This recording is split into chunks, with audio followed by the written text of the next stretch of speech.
Hello बच्चों, let's take a given question. The question says in an electrolytic solution, electric current is due to option A free protons, option B free electrons, option C free ions, option D none of these.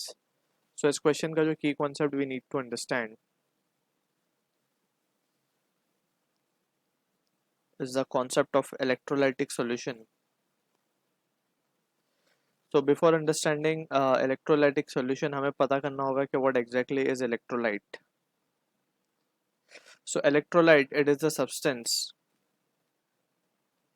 It is the substance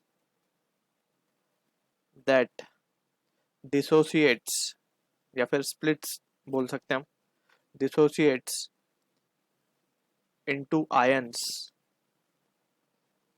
when mixed with water.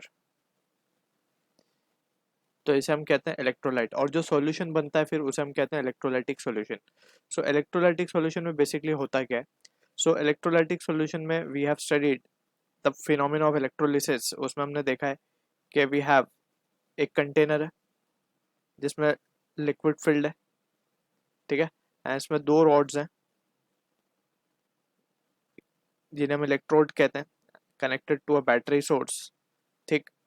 अब यहाँ पे ये positive negative terminal पे हम देख सकते हैं positive and पे जो कनेक्टेड है बैटरी के उसे हम एनोड कहते हैं, जो negative end of the battery पे कनेक्टेड है इलेक्ट्रोड उसे हम कैथोड कहते हैं. अब यहाँ पे समझना एक चीज ये है हमें कि ये जो लिक्विड हमने यहाँ पे दिखाया है इसे हम कहते हैं इलेक्ट्रोलाइट्स या फिर इलेक्ट्रोलिटिक सॉल्यूशन. Electrolytic solution. अब यहाँ पे हम देख सकते हैं कि करंट जब इसमें से स्टार्ट होगा फ्लो होना, ठीक है, तो जब वो सर्किट कंप्लीट करने के लिए मीन्स यहाँ पे करंट इस तरीके से फ्लो करता है थ्रू द इलेक्ट्रोलाइटिक सॉल्यूशन, और फिर ये कैथोड के थ्रू वापस से जाता है इसमें. ठीक है. तो ये जो मीडियम, ये जो कंडक्शन बना है यहाँ पे कि इलेक्ट्रिक करंट इस लिक्विड या फिर इलेक्ट्रोलाइटिक सॉल्यूशन से पास कैसे हो पा रहा है, हमें पता है कि जब करंट के पास होने के लिए करंट जो है basically it is flow of charge. Current क्या है? Flow of charge. तो फ्लो ऑफ चार्ज. अब यहाँ पे ये जो लिक्विड है इसमें चार्ज होने चाहिए तभी तो करंट फ्लो कर पाएगा. जैसे हमने यहाँ पे देखा कि it is a substance, electrolyte को हमने क्या देखा, it is a substance that dissociates.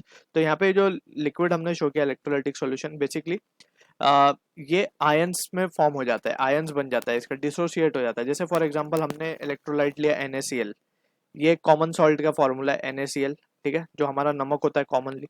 अब ये क्या करता है, जब हम इसको पानी में मिलाएंगे तो ये बन जाता है Na+Cl-. अब ये एक आयन है, पॉजिटिव आयन, ये एक नेगेटिव आयन है, तो ये लिक्विड में फॉर्म हो जाते हैं बहुत सारे Na+Cl-, Na+Cl-, इस तरीके से. तो अब ये कंडक्शन के लिए तैयार है क्योंकि ये चार्ज पार्टिकल बन चुके हैं, ठीक है, तो ये फ्लो करने लगते हैं और करंट को कंडक्ट कराते हैं इन द सर्किट.